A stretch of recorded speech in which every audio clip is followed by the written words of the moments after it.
Welcome back, guys, to another Fortnite stream. Hope you enjoy.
Like, where is he?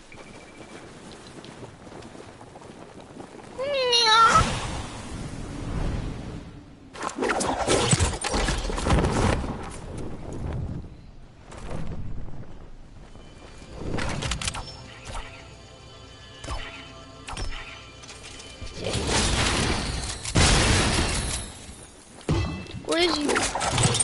Yeah, back in high school, I used to bust it in my head.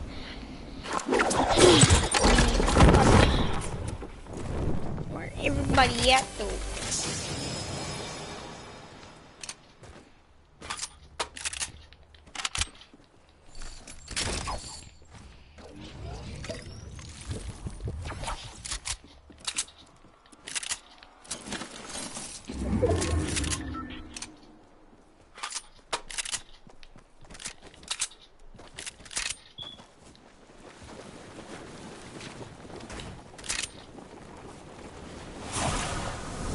Back in high school, I used to...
majestic.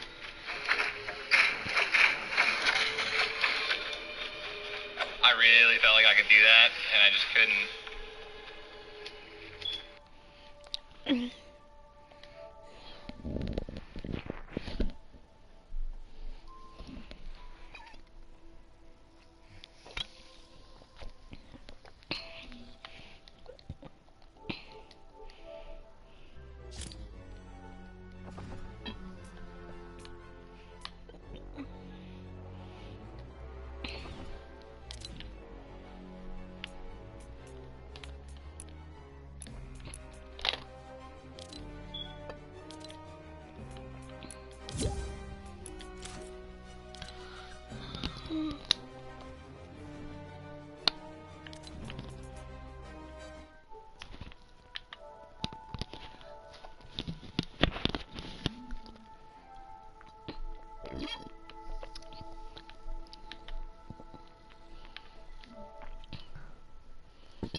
Okay, cheater.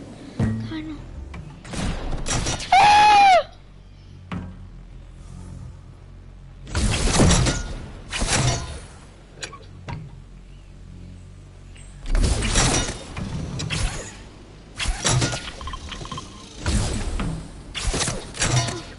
Come on.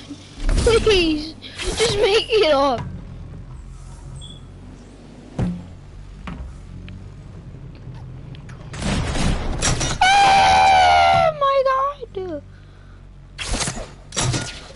My Uncle Charles, like, yes. No, don't reject me hard.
Ooh, this is gonna be fun.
Guys, if you want to do this, just look up this code.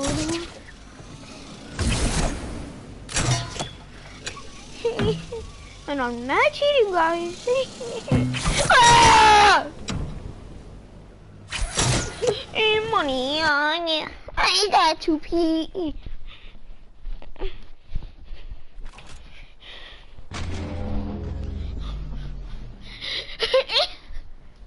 Money on you.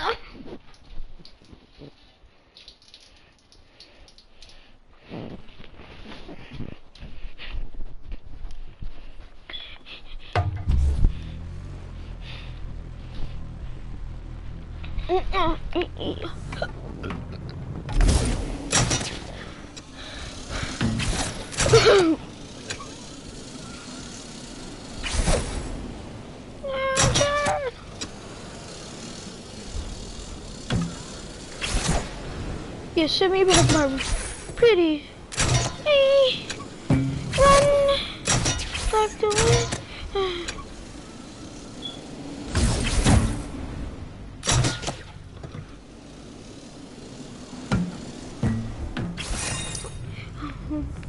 Is it? I mean, there's no.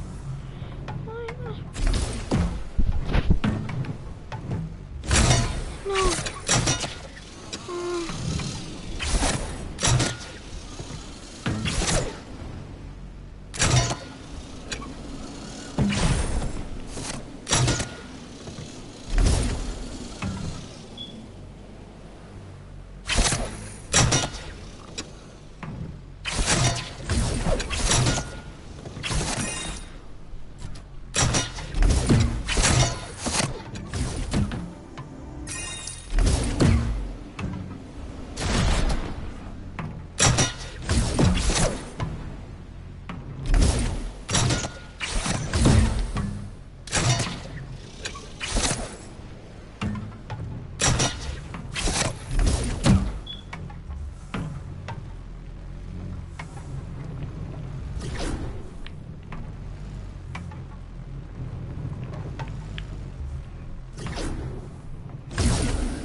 Battle Royale is the new 100-person PvP mode coming to early access players on September 26th for PS4, Xbox One, Mac, and PC.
I'm watching a cheater right now.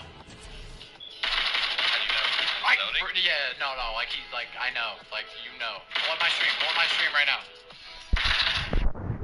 Oh my god! That's bullshit. Oh my gosh, this guy's hacking so hard! Holy crap! Well, it's good to feel that I'm actually not that bad. I just got crapped on by some mobs, and that's good. Yeah, I thought you killed him. Oh, he's a hacker. Thanks, Uber 69. I'm assuming we're getting stream tonight too. Yeah, he's clapping too. This guy's clapping. Someone put that, please. This guy fucking banned.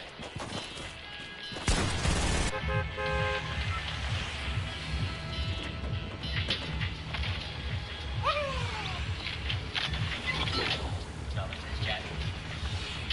Serious.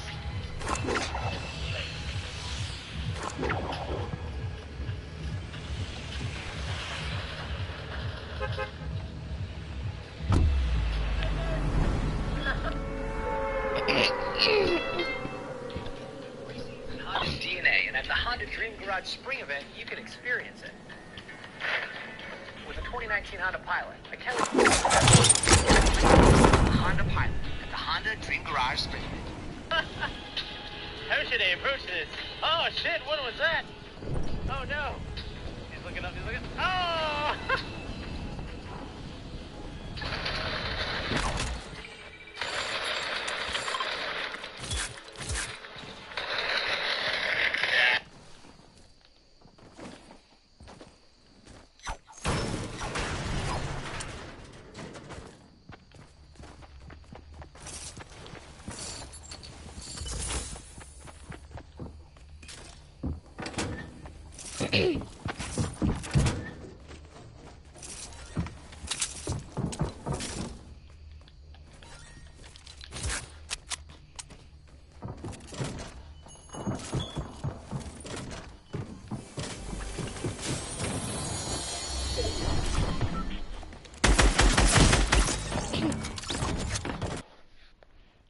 Fuck that up. God damn it, dude. That fucking fence, man! Fuck! No! If that fucking fence wasn't there, dude, I'd not see you. Dude, this guy's amazing. Oh my god, just do it. Oh my god, I'd be so tempted. I would be so tempted. Oh shit. Hold up. Oh my god. Oh, easy. More RPG! This RPG is wait, safe. yeah. This guy over there. They were more worried about the RPG guy now, look.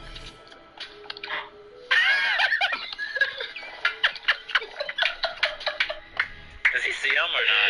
Dude, kill him, build a wall real quick.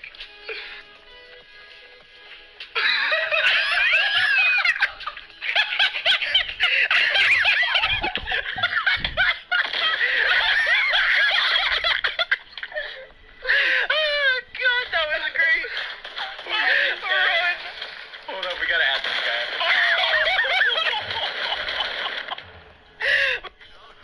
It just continues to get so small that you just die. So maybe you can win by just like hiding. Oh my god!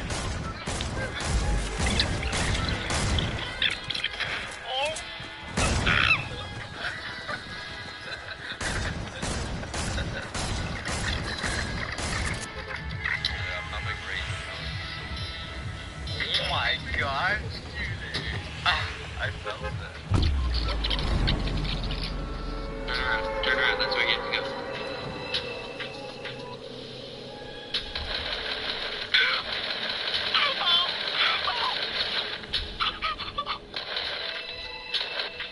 Oh my god! Oh my god! Alright, wait for them to kill each other.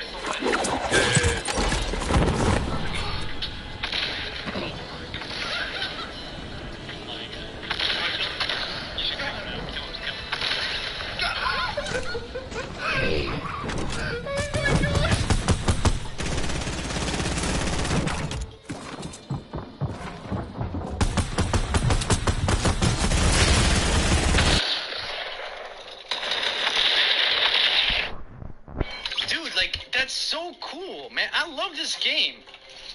Like, you could just, like, outplay motherfuckers. Like, oh.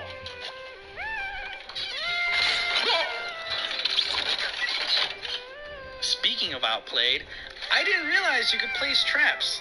Wow, Kelvin, I just assumed that was a regular... Find your spring fix at Kmart, where right now you get $10 cash back in points every time you spend 50. Save.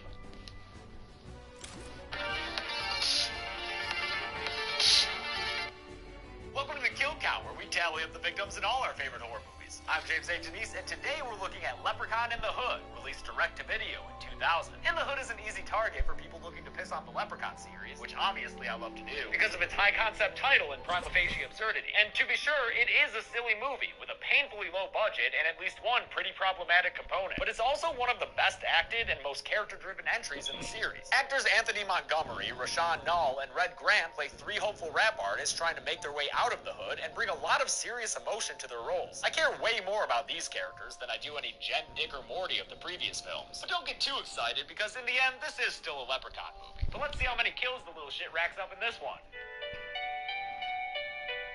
The movie begins with, wait, that's the beginning of the first one. It just has a new voiceover telling us the title of the movie we're about to watch. Do what you can. The future's not good, but no one is safe from a lamp in the hood. Next thing you know, Ice-T in a crazy afro wig are looking through a hole in the wall. Ice-T is Mac Daddy Onassis, and this is the 70s, as evidenced by his blaxploitation attire and the disco gold playing underneath the whole sequence. Mac Daddy gets pissed at his buddy Slug for talking about the malt liquor someone left in the subway tunnel, so he throws him through a wall, revealing a little room with a statue of Leprechaun, the medallion around his neck. So I guess we're continuing the lore from part 3, and never happened. You know what? That works for me. The new addition to Lep lore in this flick is a golden flute, which is the only thing Mac Daddy claims for himself. He tells his hair-picking pal to take whatever he wants. Slug goes straight for the medallion, moving it from Lep's neck and waking up the Leprechaun from who knows how long a slumber. Lep could use a good hair brushing after all that sleepy time, so he grabs the pick and, oh no, he's probably just gonna kill that dude with it, huh? Slug backs up and drops the medallion, and next thing Mac Daddy knows, he's down a lackey due to a pick in the throat. I do like that Slug manages to take it out of his throat before he falls to the ground dead. Mac Daddy sees the nasty Leppy boy and starts pulling all sorts of weapons out of that prop wig of his, but Lep simply magics them all away and tells T to take a seat. But before Lep can spill that iced tea for good, Mac Daddy opens up a pipe that knocks the Leprechaun back and sends the medallion flying in the air at a perfect arc to land around Lep's neck. Ready for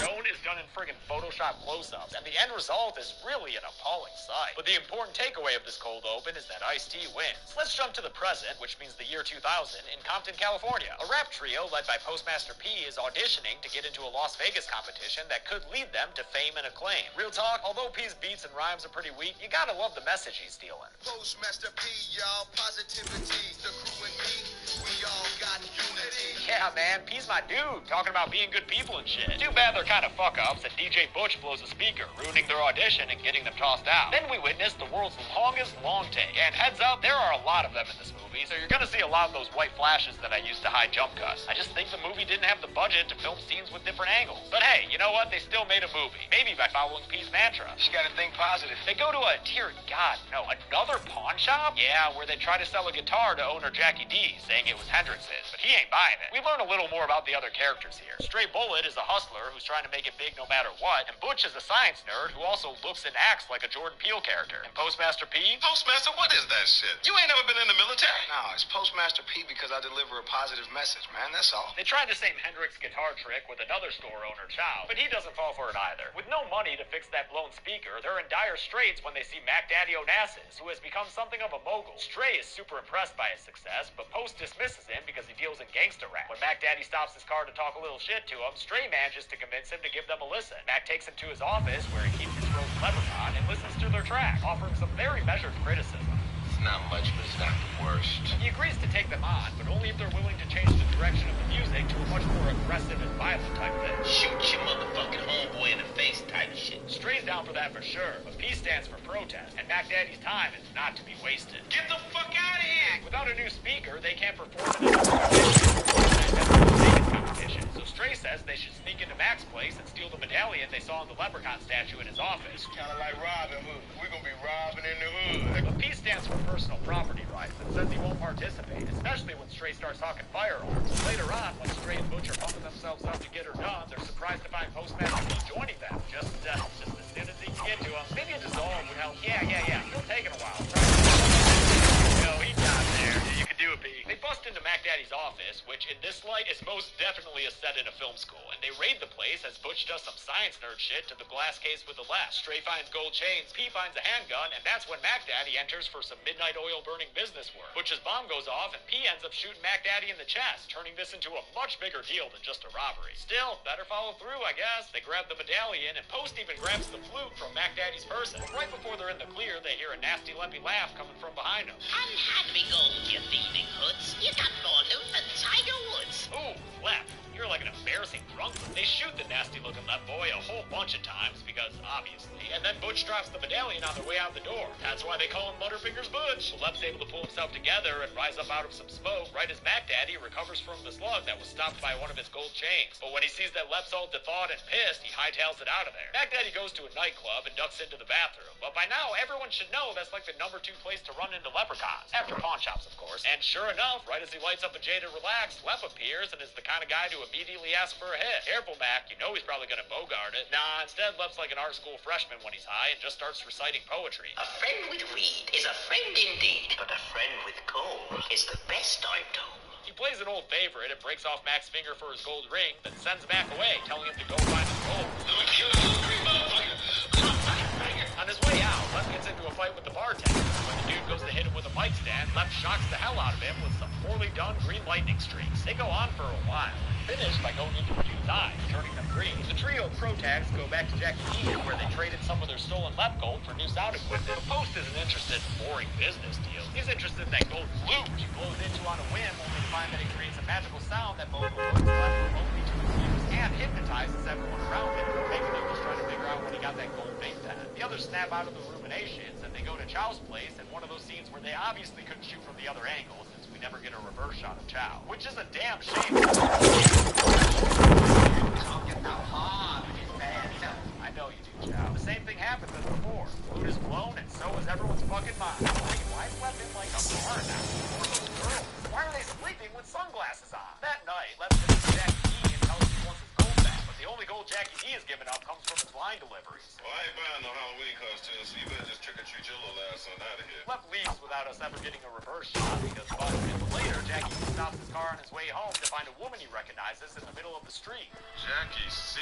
Yup, it looks like she wants that Jackie D. He starts feeling all over her Jackie T's and her Jackie B, and gets so damn excited about the thought of her Jackie B, he doesn't notice that she turns into a leppy lady till he's already got a half chub. What would that be? Grind me, fat boy? Weirdly though, that's not actually leppy like his apparition in the car. Does he inside like a trunk or something? And just listening to Jackie D getting killed out there, which is supremely lame. P stands for Peepin' Tom, as Post sits on a roof looking in on his own party. He's not proud of the means they took to achieve this wealth, even though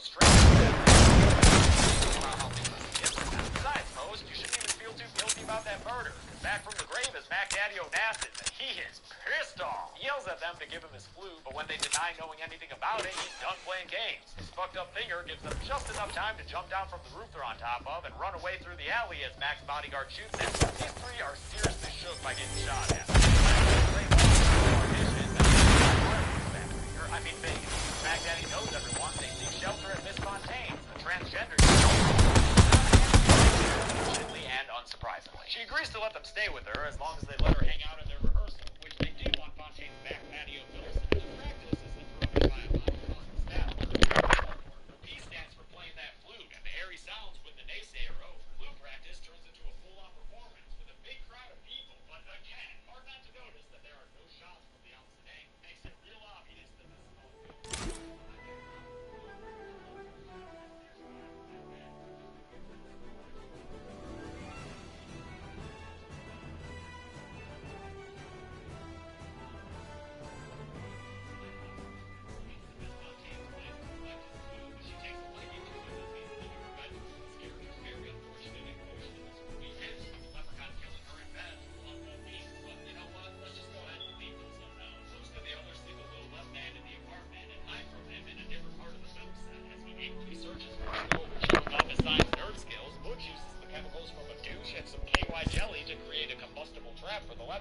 Stray taunts Lep to come after them, and the trap actually works. That left goes up in flames in what's actually a kind of impressive, if super obvious, fire stuff. But I love watching people in stunt suits run around on fire, so no complaints here. The guys head to a church to find sanctuary from the leprechaun demon that afflicts them, and in the morning they're woken up by Reverend Hanson, who says they can stay there if they agree to be the musical act for that day's sermon. So they get robed up as little choir boys and start trying to freestyle to the congregation. Despite Postmaster Zerma's setup, Stray can't help but be profane. Jesus loves me, this I know. If he don't, I'll find a home. And these people are good, God-fearing Christians who don't need that devil speak in their ears, so they go to leave and start a letter-writing campaign for church. P stands for preserving the faith, and he unleashes the power of the food by all these people to get the blood back in the music. Hell, the food even drags in Julio on the street.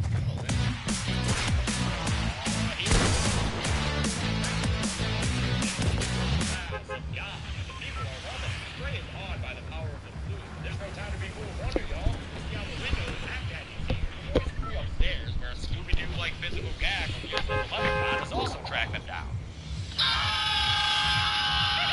They try to flee once more, but Mac traps them in the hallway at gunpoint, and he's not about to believe Post when he tries to tell him that Leprechaun is right behind him. Really enter with the pain. Left straight up blows a hole through Mac Daddy's bodyguard, which leaves me wondering who guards the bodyguard's body. Mac Daddy runs off, and the wholesome rap boys duck into Reverend Hanson's office. The Leprechaun torments them by, wait, what the fuck is he doing? Just scratching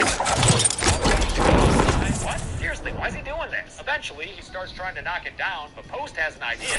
He saw this in a movie once. It might have been but all you gotta do is use this big-ass safe and wait for the left to charge the door. And voila, it's a left in a box. With left locked up tight, the boys turn back to their music ambitions and try to record the flute effect to tape, but it doesn't seem to work. I guess they're gonna have to be one of those bands that just sounds better live. Like this. They leave for their audition, and hey, Left, how you even gonna get out of this one? I summon you, me zombie fly girls. I'm sorry, what? Yeah, I guess those chicks from that earlier shot of Left are his quote-unquote zombie fly girls, and now one of them is here to seduce the Reverend, who gets real gross real fast. My specialty is the gift of tongue.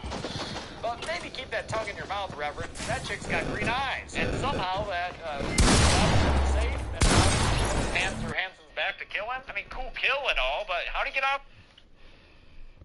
Need a car even though your credit is perfect. This is drive time. They approve 99% of people who apply because they look I'm not saying. The boys get to their audition and blow that flute, so in no time at all, it becomes another bumpin' concert. Shot from a single angle, of course. But hey, you know what? You can still make a cool music video with only 3 walls. Just gotta get them artsy shots, you know? Like the classic high-angle back of thigh shot. Got it! Spike Jones would be proud. They head back to their dressing room, another shitty set, and are celebrating their success when the movie's only white character walks in. Dude's the stereotypical out-of-touch white guy, as he tells them he's from a big-time record company. Guilty as charged, homeboy. Furthermore, he says they've made the finals at the Vegas fireworks competition because their music is so dope. The kids are down with it. Good work, guys, but don't celebrate too hard, because that set's walls aren't that... yep, shit, see, you went too high with it, man. Look right there, it's the top of that set's walls. You can literally see right over them and into another room. Damn, this movie's boring. At least production could afford 3 tight gold dresses for the zombie fly girls, who stroll into the dressing room and show off their emerald eyes. Lep comes in after them and kindly asks for his flute. When Stray responds with a gun, Lep takes over his motor functions and forces him to shoot around in the air. Then there's a legitimately tense scene where Lep puts the gun to Butch's head and demands the flute, but Post still kind of hesitates to hand it over. It's really rare for a late sequel slasher to have protagonists that you root for more than the franchise's villains. That's definitely the case here. These dudes are all super real, and we don't want to see any of them die. So it's a huge relief when Post finally comes to his senses and hands over the flute. Lep relinquishes his magic and lowers the gun from Butch's head, and on his way out, taunts how they'll never be stars. That makes P stand for poorly thought out action. Post attacks him, Lep holds him off with magic, and makes P stand for punishment as he turns the gun in Stray's hand back around and puts it straight up to his chin. The scene then cuts to black, and yeah, man, Lep made Stray shoot himself, since the next scene shows Post putting Stray's body in an abandoned vehicle. Like I said, that's actually has some weight, and it's played with appropriate pathos. Butch laments to Post that it's all over and leaves. Post doesn't seem content to let Stray have died for nothing. But maybe he didn't die, Post, because open that door, dude, it's Stray, and he's ready to party, dog. Nah, that's just a dream. Stray is still dead. And, dude, Post is fucking ripped. When did that happen? P stands for pectoralis, son. He opens the door to find Butch wearing stupid light-up glasses. Butch is there with some new knowledge from a Leprechauns for Dummies book. He has a plan that involves a callback to the original. Butch says there's an easy way to get close to Lep. All they've got to do is cross-dress. There's a surprisingly lengthy montage of Post getting done up in their best drag attire, and it's got a strangely sincere tone to it with the music and clips they use. It really seems like they're having a good time. But wearing makeup is the only transformation Post is going through, because it looks like P stands for package. They meet up with the zombie fly girls and smoke them down with the 4-leaf clover weed, which breaks their spell, but not before they awkwardly recite the Left's infamous rap song. Lap in the hood comes to no good. Lap in the hood comes to no good. Post and Butch take an elevator to what has to be the single worst-looking location in the movie, and that includes the room where we saw over the set's wall. Because, I mean, look at this place. It's the backstage of a fucking theater where they store the lighting equipment and backdrops. It's straight up embarrassing, man. Post gets a and then I'm pretty sure Left makes a limerick about his left dick. Sit down, my healthy Billy. You're about to meet a club named Billy. Bro, he tries to move Post's hand to his left lap, but the weed kicks in and the little guy zonks out in the nick of time. Post grabs the flute and clacks away on his heels, but not so fast, you two, because there'd be gunshots in the air courtesy of Mac Daddy. Oh shit, and Butch got shot? Damn, man, that pretty much came out of nowhere. But I guess if they're gonna kill Stray, there's no reason to believe that Butch would make it out of this alive. That's a shame, dude. He never even got to meet Liam Neeson.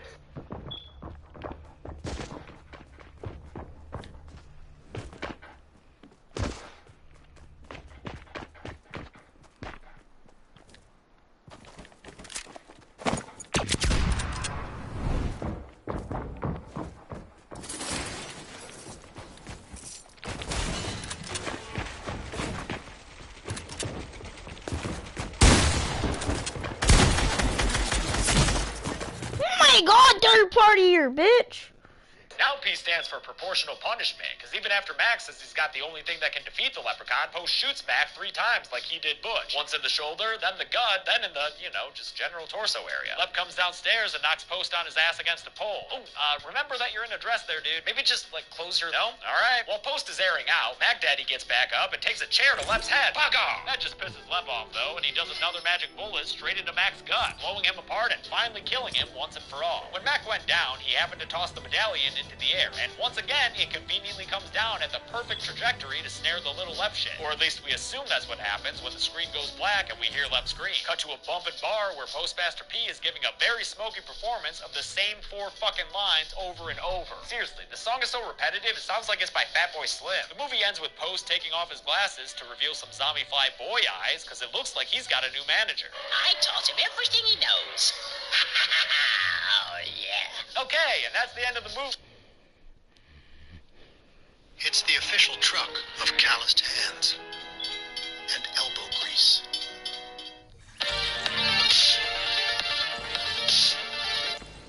Welcome to Kill Count, where we tally up the victims in all our favorite horror movies, and also the Leprechaun ones. I'm James A. Janice, and today we're looking at Leprechaun, Back to the Hood, released direct-to-video in 2003. Back to the Hood doesn't have anything to do with the previous films, not even the one it's purportedly going back to, but one thing it does share with that movie is having a real talented cast. The quartet of lead actors are Tangi Miller, Laz Alonso, Paige Kennedy, and Sherry Jackson, and all of them put in serious performances that are leagues better than what we got in those first 4 movies. Shit, Laz Alonso's so good, he wound up in a Fast and Furious and friggin' Avatar. Writer-director Stephen Ira Louie changed up the Leprechaun character for this movie, getting rid of his limericks and most of his magic, and instead turned him into an ancient evil folk creature, complete with a new outfit that I personally really dig.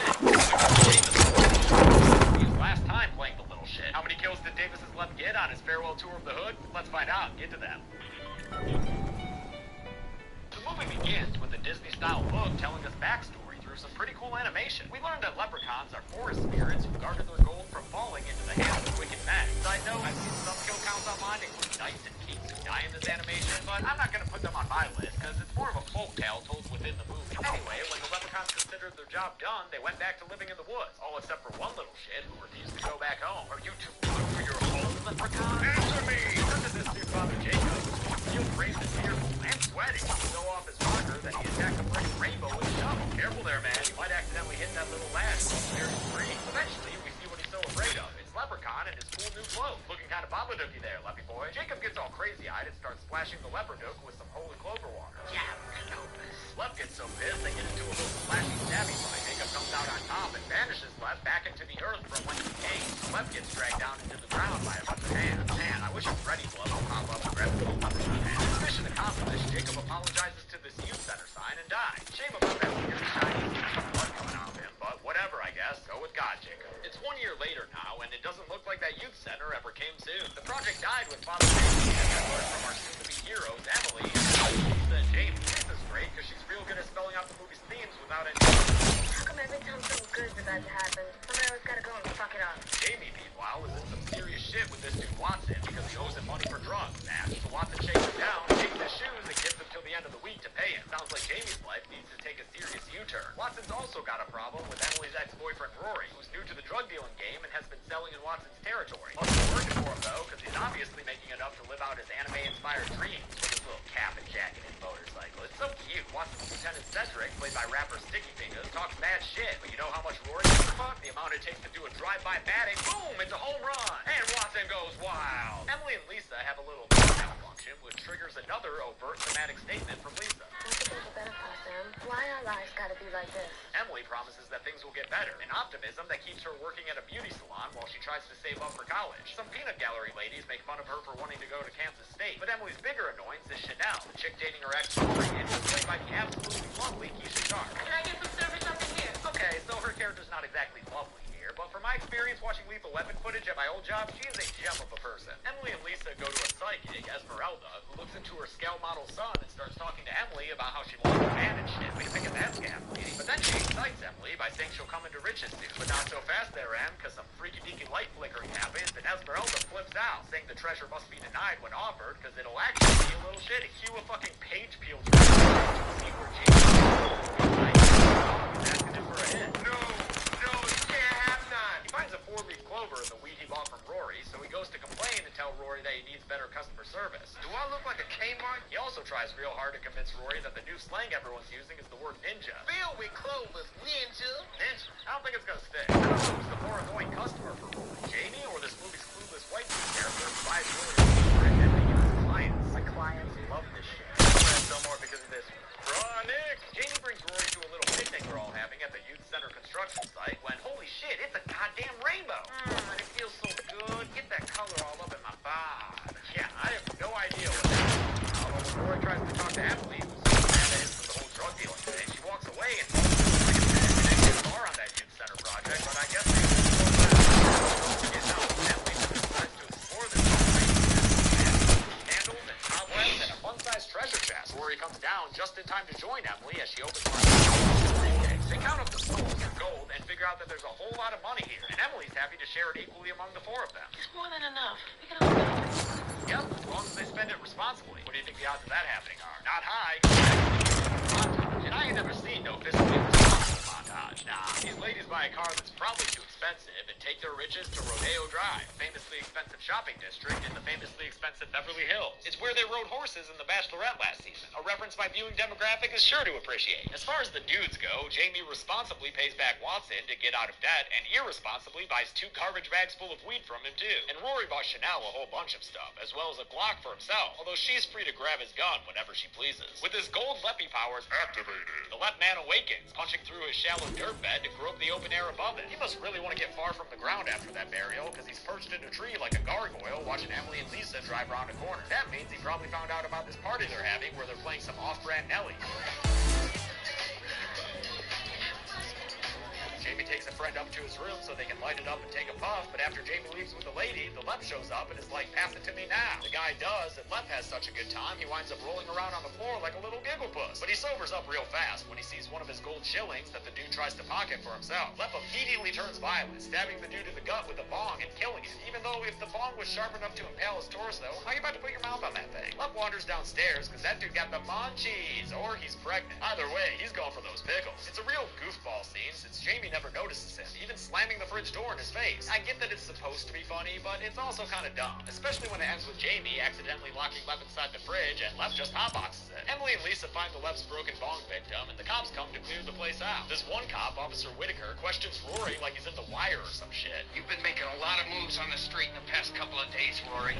You can tone down that intensity, dude. We're in a Leprechaun movie. Jamie gets arrested for possession of grass clippings, and the cops take him away. Meanwhile, Chanel has stolen a coin from Rory and gets him melted down down and made into a gold tooth, which she is just all sorts of excited about. Lep tracks Emily to her work, where she's supposed to be giving that one lady, Doria, a massage. But while Em's getting more oil, Lep sneaks in and just has to lep it up. He gives Doria a weak-ass massage, but for some reason she's into it, even when he starts walking on her back with his nasty, hairy, dirty leppy feet. But then his killing gene takes over, and he just reaches down and breaks this lady's neck. This is Lep being a grade A little shit. Doria didn't take any of his gold or anything. Mean old Lep. Lep attacks Emily and tries to stab her with a pair of scissors, but she fights back by grabbing a hair trimmer and stabbing him in the eye with it. It's a solid bit of gore, complete with free blood, and it only gets more painful to watch when the cord yanks Lep down to the floor. He ends the fun bit by ripping it out and temporarily losing an eye. Emily runs to Rory and says they have to return everything they've bought with the gold, and she tells the same to Jamie when he conveniently drives up to them to deliver a curbside So You Think You Can Dance audition. She's not able to get to Lisa, though, who's home by herself until the leprechaun comes and trips her to the ground. They engage in a cat-mouse chase, with Lepjack torrensing his way through the bathroom door and Lisa using a hairspray flamethrower on his face. But you know Lep's gonna win this in the end, after he appears in the bathroom and leaps on her, then uses his little left hand to punch a hole into Lisa's stomach. She tries to have this nasty fuck as the last thing she ever saw. The others get to Lisa's house and find her body, then retreat back to Emily's house where she says they have to give back their gold they took, but there's barely anything left since Rory spent all of it. Easy come, easy go. When she throws the chest at him, they realize that it's magically gold and a trick that it can remove. Emily is still adamant they return it, but while she's in the other room, Rory apparently takes it and bails. Lep comes after Emily that night, barely wanting to revenge the shot ass beating she delivered, but he sucks so bad that she bends. Oh, wait, he's not done yet. Oh, oh my God, is that Rory's music? It is! And he's there with a drive-by batting. Oh, it's his signature move. Then Rory runs the Lep over, which is just kind of manslaughter, and he gets Emily to saddle up with him and ride. Lep angrily walks after them as the scene fades to morning. I'm sorry, what was that? That's what I thought you said. That morning, Leprechaun visits Chanel, who doesn't waste any time whipping out the shotgun and shooting Lep with it. Leprechaun. But he's fine, of course, and pulls her to the ground where he sees something he likes. Yup, it's her gold tooth. Unless you think ripping out a tooth isn't fatal, we see that Lep apparently went overboard when he tosses her jaw to the ground. Rory and Emily speed on their bike past those cops earlier, so they corner them under an overpass and we get another wacky Star Wars renditions that the editors found an island. They're actually everywhere in this movie. I just don't have the time to show you all. The cops get physical and confiscate the treasure box, and since it's illegal to be in possession of that many souls, or gold, damn it, Rory and Emily get cuffed and put in the backseat of the cruiser. But don't look now, it's notorious civil rights lawyer Leprechaun, and he knows those kids just got busted on a trumped-up charge. Lep files his complaint with the PD by shooting Officer Thompson in the gut with his own flashlight and tossing him aside. Consider your ass guilty of being dead. Officer Whitaker tries to shoot at the incoming Lep, and then has a pretty sweet MMA fight with the little shit until Lep grabs his leg and, wait for it, yeah, look down there, dude, rips it right the fuck off. That wacky Lep is holding it in his hands, but Whitaker doesn't die right away because, after all, it's just a question. Stop that Lep a few times and then have to reclaim his limb before he finally falls to the ground. Alright, you hold it. Let's go back to that story. And grabs a free shotgun and participate in that unreliable pastime of shooting Leprechaun. Just not to mention that now I know it's not going to tell if you don't go into the Leprechaun. That's the part that falls to the ground empty. Thank you for correcting me in the comments for my Lep 1 kill count. Now I know better. Rory and Emily scoop up Davey, they get cornered by Watson and his crew, and he steals the gold from Rory for himself before going to exact some non-monetary revenge. And that's when a police not dead, only for us to then ask Liam of Officer Whitaker, and that it was actually Leprechaun driving that and demands it back from him. But in another funny gag, Watson puts him on hold as he takes a call from a lady who's all like, Watson, come here, I want to see you. After Watson gives her to take a rain check, he proceeds to uppercut Lep into a trash can. But Lep dusts himself off and encourages Watson to beat the shit out of him. Guess you never saw any of the other Leprechaun movies, Watson, because Lep can take a beating, dude. Leprechaun basically pulls a Manhattan rooftop Jason here, tiring Watson out before delivering a fatal blow, which in this case means stabbing into Watson's gut and ripping out his still beating prop arm. Watson's gang takes an immediate disliking to Leprechaun and opens fire on him with a whole arsenal of guns. They just tear into the little shit and get him like that one puppet that fell into the well. But then the puppet turns back into Warwick Davis, who tries out that hip new youth playing. What's up, Nick? Nope. Then he fights them all, but I don't know if he's first killed, because I'm just hearing standard punching sound effects. Lep does kill Cedric, though, after he jumps on him and tears into his throat. Rory manages to get Lep off, but it's too late. Cedric bleeds out to death as he looks into Rory's eyes, all like, hey man, can you believe a Leprechaun just did this shit to me? Lep turns his attention to Rory next, only to get hit by a car scary movie style by Emily and Jamie. They think they're in the clear, but Lep is sideshow bobbing underneath that car with some real jank looking.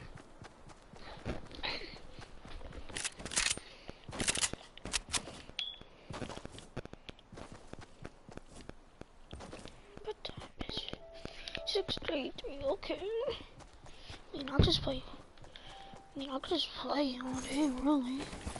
Because school homework is done. I'm gonna dance.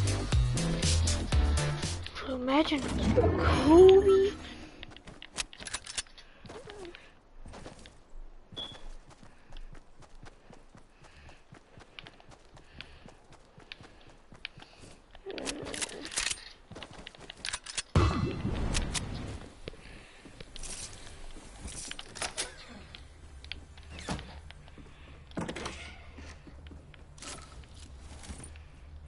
Now, the kid did dance on me because before I saw I recorded for streams.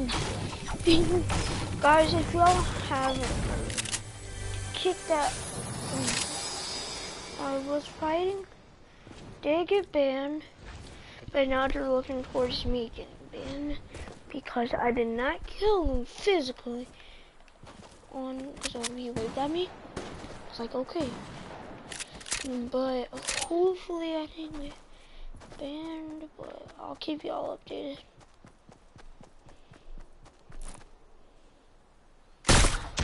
Headshot, let's go. Oh yeah. And silently.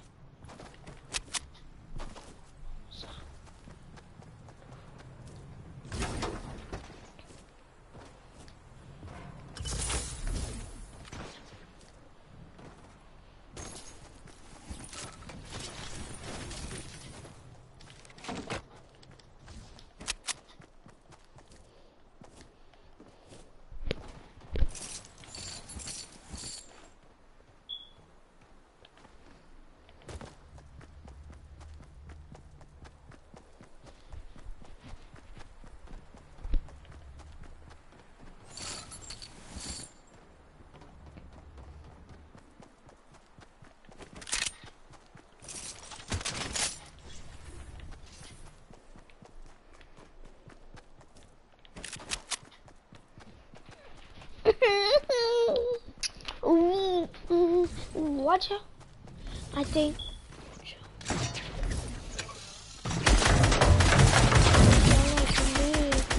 I like him chunky.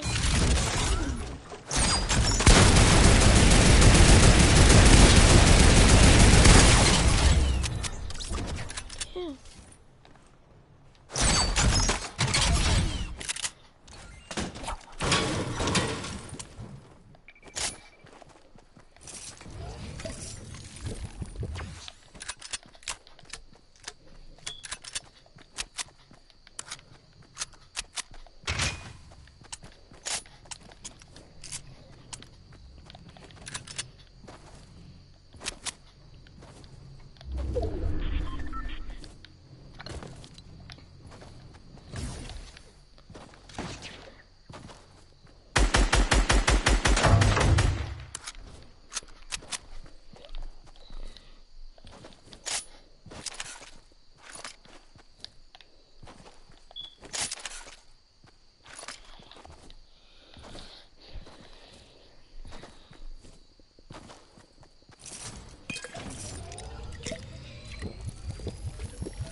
I like them big. I like them chunky, chunky.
two tickers. No! I'm gonna make it! I'm gonna make it! I'm gonna make it! I'm just gonna make it. I'm just gonna barely make it.